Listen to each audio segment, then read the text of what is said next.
Woe to those who call evil good and good evil, who put darkness for light and light for darkness, who put bitter for sweet and sweet for bitter. Likewise, woe to those who make unjust laws, to those who issue oppressive decrees. Isaiah 10:1 and Isaiah 5:20. There is nothing new under the sun, and history is full of governments gone a little bit off the rails, mixing up good and evil and overreaching on authority, and some would even say becoming tyrannical. Today we look at, again, our friends to the north who seem to have gone off the rails. Welcome to Church Public. I'm Matt Odegaard.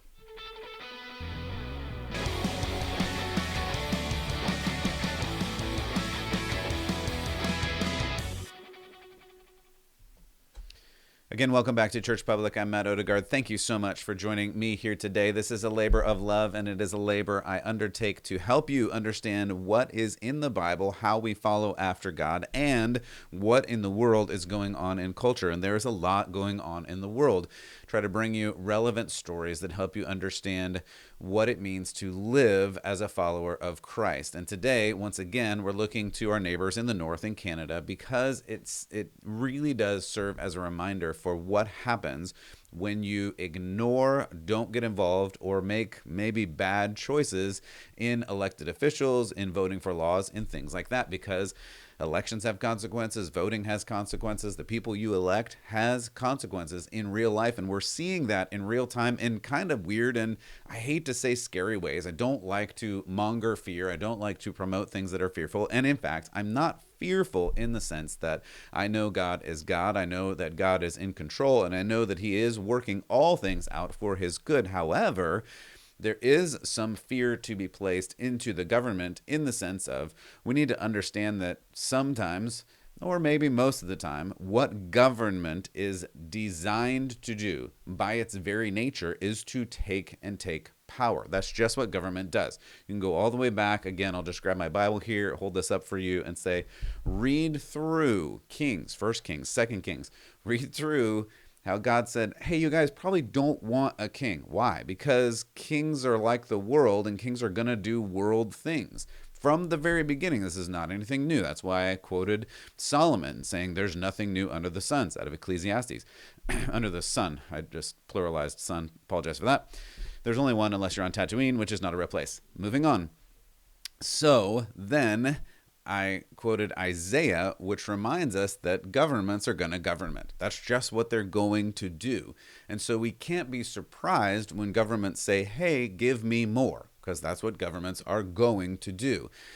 It is surprising when you set up a government in a certain way. In America, in Canada, England, Australia, in these westernized countries with things that are called quote unquote constitutions or the like, which Canada does have. They voted on in 1982. There's some other documents that they have as well. And America, of course, has a constitution. England, Australia, I'm not going to get into all the polity and different political practice and documents. It stands to note, though, that all of these have some sort of form of westernized freedom, America being the foremost example, which is why I spent a lot of time on America's founding, on America's founding documents and founding fathers, etc. And then how we've kind of gone downhill from there. But in these other countries, there is some form of it as well. And what that equates to is protection of the everyday person and equality for the everyday person. And I mean that in the sense of you can expect that the rights you have are the same as the rights that everyone else has, in opposition to different systems that have elevated status if you're rich or born into it. Now, again, you get into monarchical systems. England has some of this. There's some other pieces, and I'm not going to get into all of that. But the point is, if you're just a normal person, you can expect certain things. What we're seeing in a lot of these countries is you don't have that anymore. And the elites are going up and saying there are certain things that regular people have, and there are certain things that more elite people have.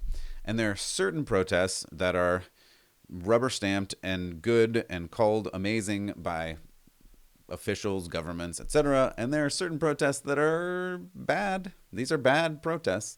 And I joked the other day of our friend Karl Marx, who reminded us all that workers of the world are supposed to unite. But then when the workers of the world, literally the workers of the world, the truck drivers, farmers, when they rise up and say, hey, I don't want to do this thing the government is telling me to do because I think it is tyrannical, the government says, no, don't unite over this, just the things we tell you to do, which in essence is more tyrannical. Again, I'm explaining all these things because if you can't laugh about it, what can you do? But beyond that, there's some wacky stuff happening that really is scary for both those living in Canada and any of the other countries that are westernized, because if you don't believe that the leaders of these other countries are looking and saying, hey, I'd like to do that, you have not been paying attention over the last several years and more. So to catch you up, again, if you haven't been watching, or if you've been watching mainstream news or whatever, there are a bunch of trucks that have blocked various places in Canada. And there are a bunch of trucks who have parked in various places across Canada, mostly in the capital, but across other places as well. There's some in the Toronto area over one of the biggest bridges where I think it's the bridge that carries the most goods every day of any place in the world. I believe that is the case. You can check my math if I'm wrong on that. At least it's one of the top up there in the entire world, and they blocked that for a couple days. The blockade, as far as I know, as far as right now, is still gone. It was removed. But they blocked it for a bit, enough to garner attention and say, hey, we don't like what you're doing, government, which should be the right of the people to, quote unquote, peaceful protest. They're parking in the streets. They're honking horns. They're also doing really, really terrible things like setting up bouncy houses for kids, putting on like potlucks and barbecues, and this, which is really, really terrible. In heaven, Hallowed be thy hallowed name. be thy name. Thy kingdom come. Thy will be done, on earth as it is in heaven. Give us this day our daily bread. Forgive us our debts as we forgive our debtors. Lead us not into temptation, but deliver us from evil. For thine art the kingdom, the power, and the glory, forever and ever. Amen. Amen. Amen. Now that is very dangerous. These Canadian truckers are praying. I'll lean into my microphone. They're praying. This is the most dangerous thing I think that they're doing. And I'm not even being facetious. I do think this is the most dangerous thing. Most people are just taking that as, hey, they're nice people. No. I think the fact that they're praying, I think really, really shows what this is all about. And that's the underlying condition that we really can point to and say, we're in a spiritual battle. We know that. Paul has said that. Jesus has said that. We're in a spiritual battle. And this is just a crazy evidence of the spiritual battle we're in. Now, don't hear me wrong. I'm not saying all the truckers are amazing. I'm not saying they're prophets. I'm not saying they're priests. I'm not even saying they're all good people. I'm sure there are some people in there that are a disaster and bad. And we've even seen evidence of that. We've seen there was a guy, as far as I've seen, only one. Again, you can correct my math and send me some things if you see it. I've only seen one guy carrying a swastika flag. And the people on the ground, the truckers themselves, were like, we don't want that, get out, and they're yelling at him. That's all I've seen. And again, correct me if I'm wrong, like how many billions of dollars of destruction has happened in this trucker protest? Crickets? Yeah, I don't know, not billions. How many billions of dollars were destroyed in another protest last summer? I think it's like 20 billion. It may be more at this point. I don't know. How many people were killed in these protests? Crickets? None? Zero? And we're in like several to dozen, depending on how you're counting, in another protest that happened. And yet, this is the measure we are at now. This is from the Prime Minister of Canada. The federal government has invoked the Emergencies Act to supplement provincial and territorial capacity to address the blockades and occupation. So that was the Prime Minister of Canada saying that since we cannot, at a local level, get this under control, we have to invoke this Emergencies Act, and this Emergencies Act then gives them more power from the federal government to do essentially whatever the federal government wants. This has never been invoked since it was brought into being in 80 something. I have that in front of me somewhere, but it was voted in, and before that, it was known as the War Powers Act. In fact, Trudeau's father, ostensibly Pierre Trudeau, was the first to use this extreme measure. I think it's kind of interesting that one goes into the other, but And that was in an actual terrorist uprising in 1970. And in 1970, there was the QLF or FLQ, the Quebec Liberation Front, and they set over 200 bombs off. They kidnapped people. I mean, that's bad, right? So that was happening. And so the father, Pierre Trudeau, set off this War Measures Act, and the Emergencies Act is now essentially the same thing. And I mean, that seemed appropriate, perhaps. I actually have some questions about that, but I'm not going to get into that today because that's some history that we don't need to get into. But now you've just heard the younger Trudeau doing the War Powers Act.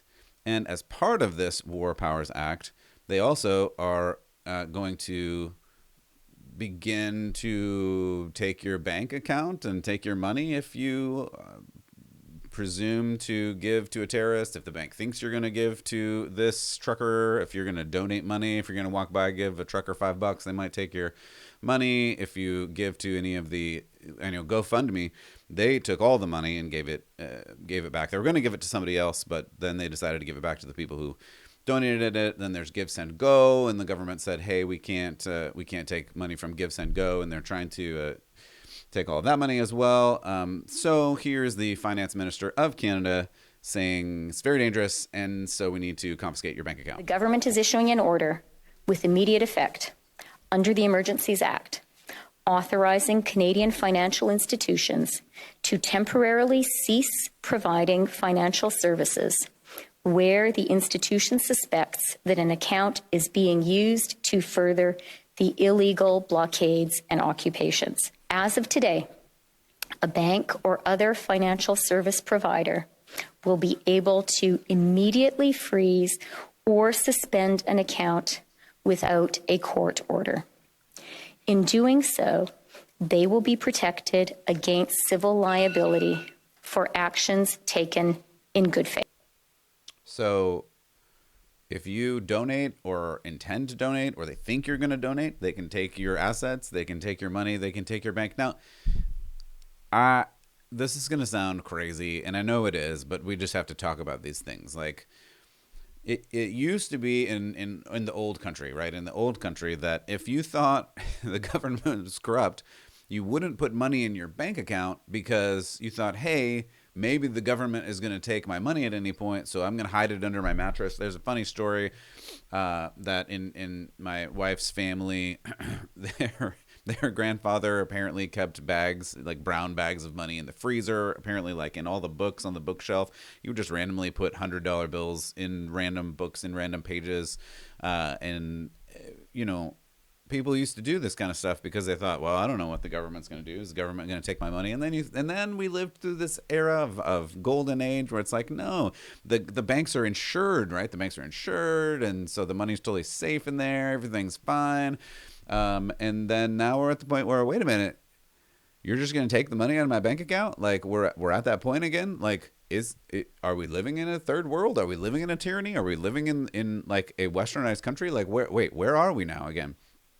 And so we're in this weird place where the safety minister, the finance minister, the prime minister are all saying this trucking convoy is so dangerous to democracy. That's that democracy that we keep hearing all about, that we have to take your money, we have to take your livelihood, we have to fine you. Here's the safety minister of Canada talking more about that. I think it's difficult to overstate the impact of those scenes, the conduct that has unfolded by those who are participating in illegal blockades.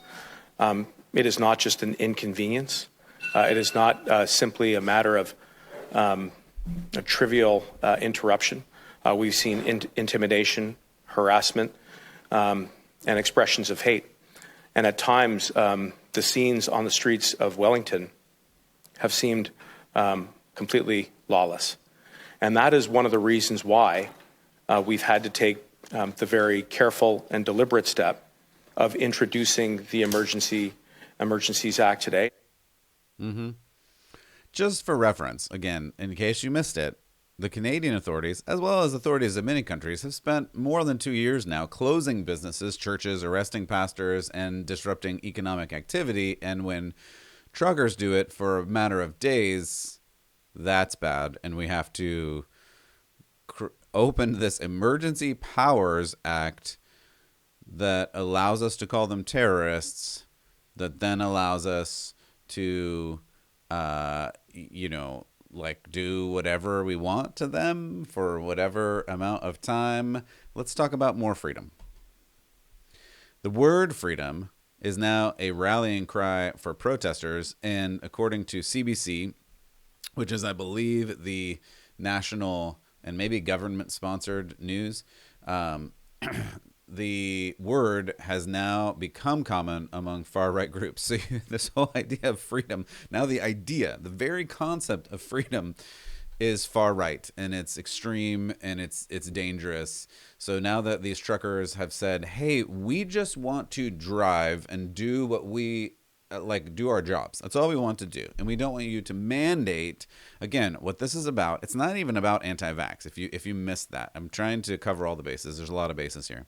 This is not anti-vax. This is anti-mandate. What they're doing is saying, I just want to drive. I just want to drive across the border. I just want to do my job. I just want to provide for my family. You're saying that unless I undergo this medical treatment, I cannot do my job, especially in light of the fact that I think the irony is most of these are truckers who drive alone in a car, in a truck, for thousands of miles. And they're dangerous, and they're terrorists, and now they're sitting and parking and honking and setting up bouncy houses and having potluck dinners. And this sounds very, very dangerous. So we need to invoke this Emergency Act. You have the Prime Minister, the Minister of Public Safety, the Finance Minister. I just played you some of those. And according to the National Post, this Emergencies Act has not been used since it was written. I have it here now, 1988. The government will have... there's some details. They have 7 days, but then it could be 30 days. And again, there's a lot of details to it, but they're essentially able to do whatever they want here. And so this has been invoked. It does stand to reason. It does stand to note that this act is supposed to be invoked with serious threats to the ability of government to preserve the sovereignty, security, and territorial integrity, and when the situation cannot be effectively dealt with under any other law of Canada. That is what the Emergency Act is supposed to be do. Quote, it's supposed to be to address these kinds of extreme threats to Canada. And this, just for reference, when this came out, when he came out and invoked, when the Prime Minister came out and invoked this act, the bridges had already been cleared. The locals had already taken care of that. Now, there are still people parked and honking is very bad and very dangerous. But now, if you are involved in this in any way, they can freeze your accounts. According to, let me get her name here, Christia Freeland, she said, quote, today we're serving notice. If your truck is being used in these illegal blockades, your corporate accounts will be frozen and the insurance will be suspended. This comes when Canada is one of the most vaxxed countries on the earth. They literally are, and they've already shown they have the capacity to take care of everything, to police their own provinces, and they've even cleaned up the big blockades at this point.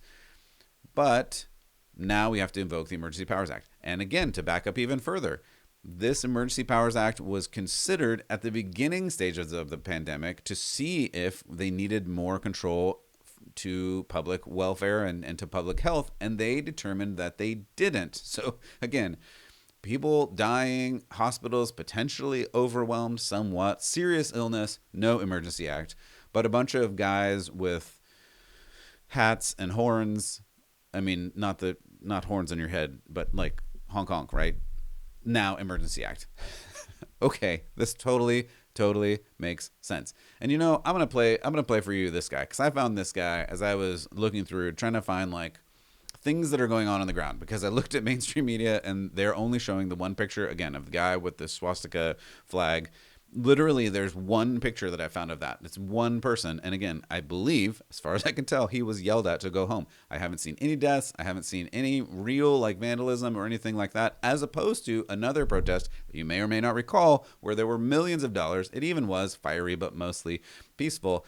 And that one was okay. And we're going to talk about Trudeau's response to that in a second. But I want to play this guy because I found this guy. And I think this guy really sums up what's going on the ground. He's there on the ground, and I think he tells a good story. Let's listen to this. So what are your thoughts on Justin Trudeau invoking the Emergencies Act? Well, I think it's absolutely ridiculous that he did that. His father back did that, the War Measures Act, it was called then, and that was called for. There was people dying, guns in the street. It was a riot. It was a FLQ, I believe they called it back then. I understand it then, but today you walk up and down this street here and you see the jumpy castles and the kids playing and the families and the truckers. It's a protest, but there's nothing that needs this emergency where he needs all these powers and to dip into people's accounts. The GoFundMe thing's a disgrace what they did to that. So at 71 years old, father of 4, a granddad of 14, and a great-granddad coming up. I got one in the oven. And I'm going to stay here till this is over with. They're going to have to haul me out of here in handcuffs. I'm not a violent person, but I'm fighting for the rights of my grandkids. Thank you very much for listening to me. Are you afraid, if I may ask, of your bank account being affected by this? I'm a rich man, a very rich man. I got a lovely family. My money means nothing to me, and I don't have much of it, so they can take my account. That's how I answer that. Freedom!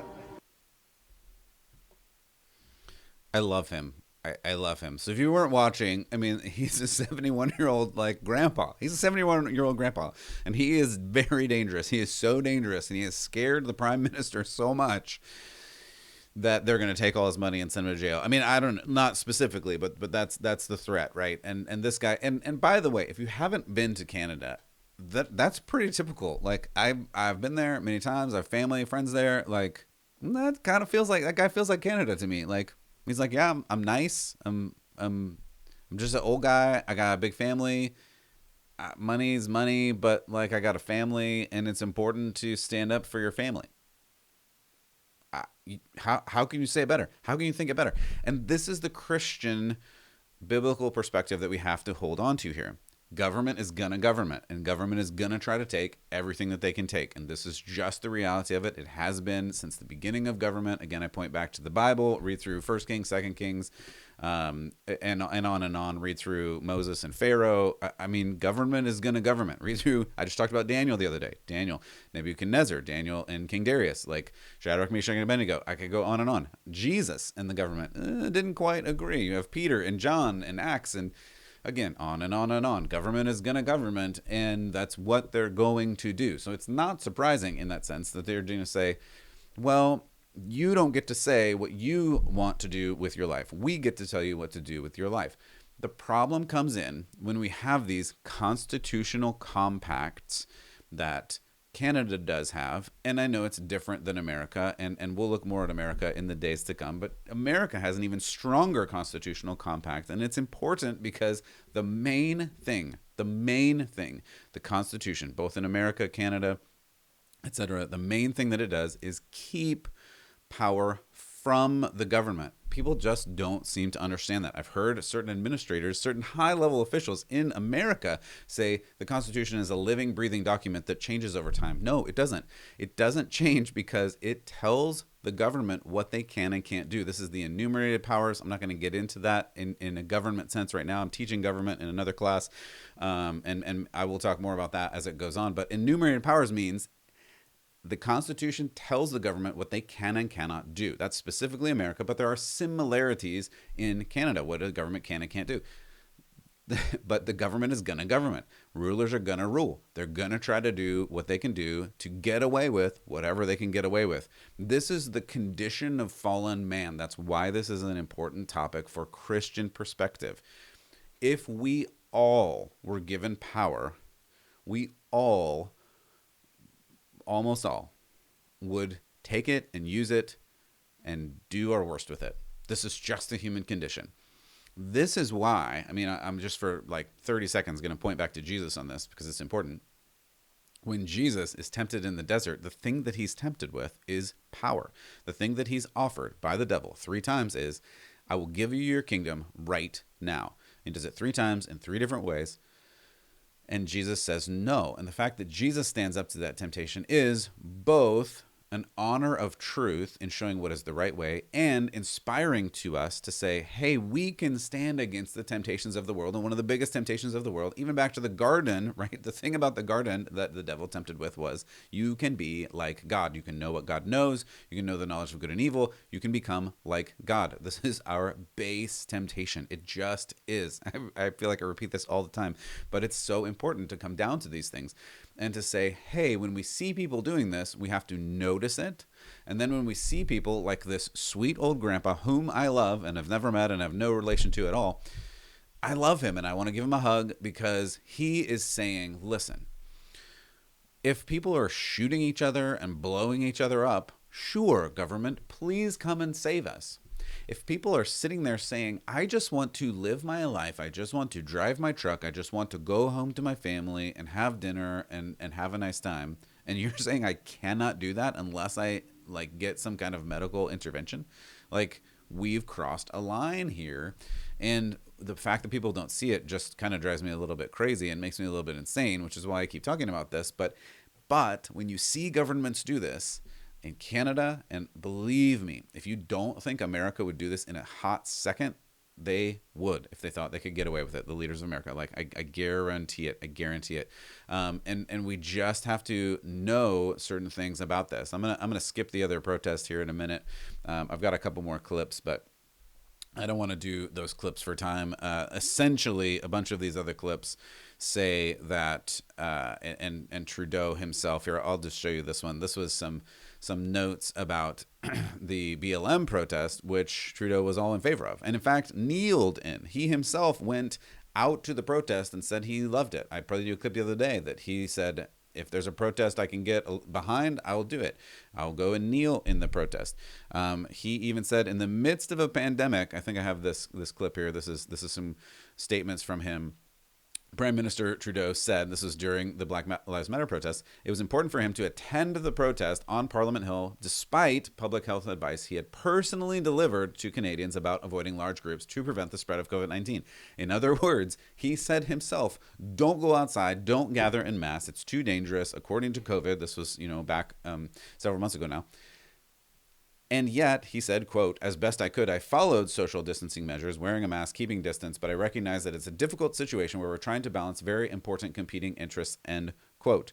So back in this other protest that was approved for reasons, even though he said, don't go out and gather, he threw all of those considerations out the window and went ahead and did it and set an example by doing it. And that's the dichotomy that we have to show here. But when this protest is against the government, when it is saying, hey, I don't want to follow the government mandates and I don't want to follow the dictates of the culture, I want to do what I believe is right. And that's why I played the praying video. That's why I played the video of this sweet old grandpa saying, I got a family and I'm rich in my family, and if they take all my money, so be it, because family is more important. And I will go on to say, he didn't say this is me saying, the thing in life that is eternal is people and relationships, and of course the Word of God. And I mean, he didn't say that, but the Christian implication is family is more important, people are more important, money is not that important, stuff is not that important, but we have to fight, not physically, sometimes physically, but he's saying I'm not a violent person. I think it's a great statement that he made. But we have to stand up for our family. We have to stand up for the important things, even when these governments are governing and they're saying, no, we're just going to take all of your things. I love this. Let's see. Trudeau said, quote, we are not preventing people from exercising their right to protest legally. We are reinforcing the principles, values, and institutions that keep all Canadians free, end quote. So, I mean, that's a great quote right there, right? We're not saying you can't protest legally. We're just taking away your freedoms with this Emergency Powers Act, this Emergency Act, so that we can keep you free, so that you don't protest, because protesting is bad, except when I say it's good. Like, do you see the crazy circles and gymnastics that you have to walk through in order to get to this place? And that's what's just insane. That's where you say, like, hey, it's really simple to live freely. You just live freely. And then when you do something immoral, the justice system pays a penalty, or takes a penalty for the immoral thing that you did.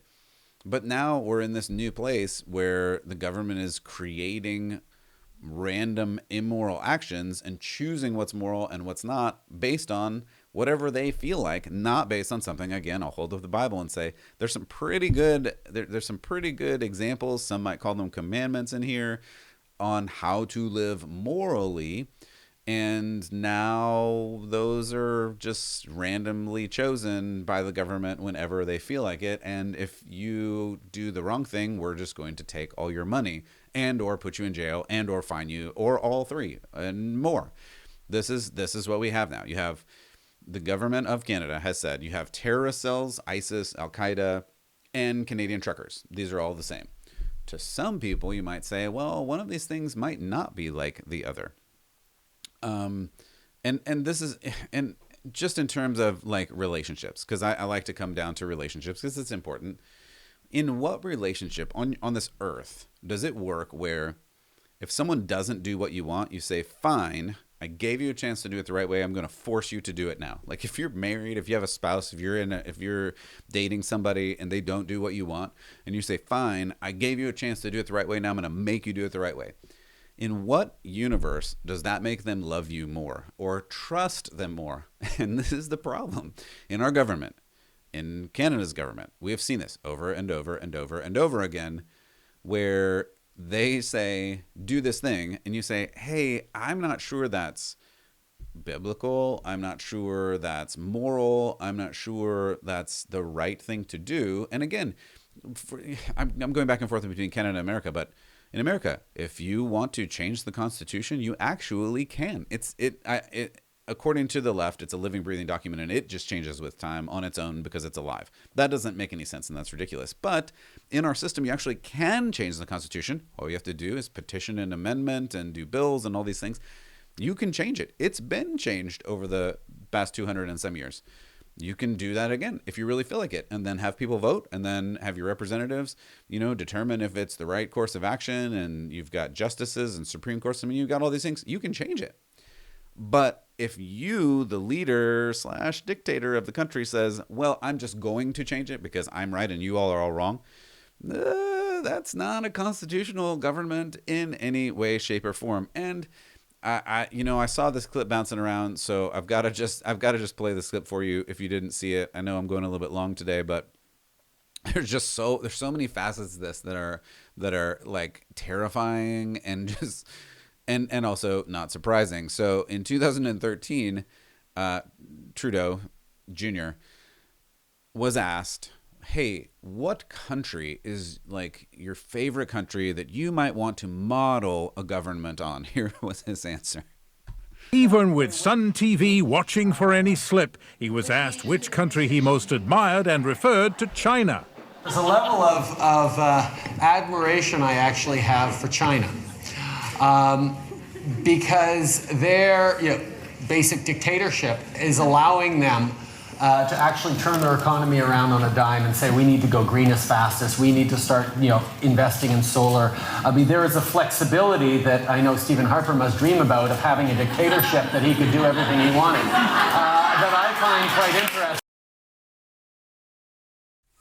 I can't even, like, who is this guy? Like, what is going on here? Yeah, okay. My favorite country, my favorite government. I'm going to go with China because the dictator there, he actually uses the word dictator. The dictator there gets to do whatever he wants, and he just gets to say, hey, you little person, and all the little people, in fact, all of you little people, you just do what I tell you to do. And if you don't, I'm going to take your money. I'm going to put you in prison. This is great. I can do whatever I want. Like, I think we should do government like that. This sounds amazing. And people are, I mean, if you didn't see and you weren't watching, some of the people in the audience were like, ha ha ha, like thinking he's joking, which he's not. And then some of the people in the audience were kind of like, they were starting to kind of go, wait, is he serious? Is he seriously saying China is a great model of government because the dictator is so powerful that he can do whatever he wants?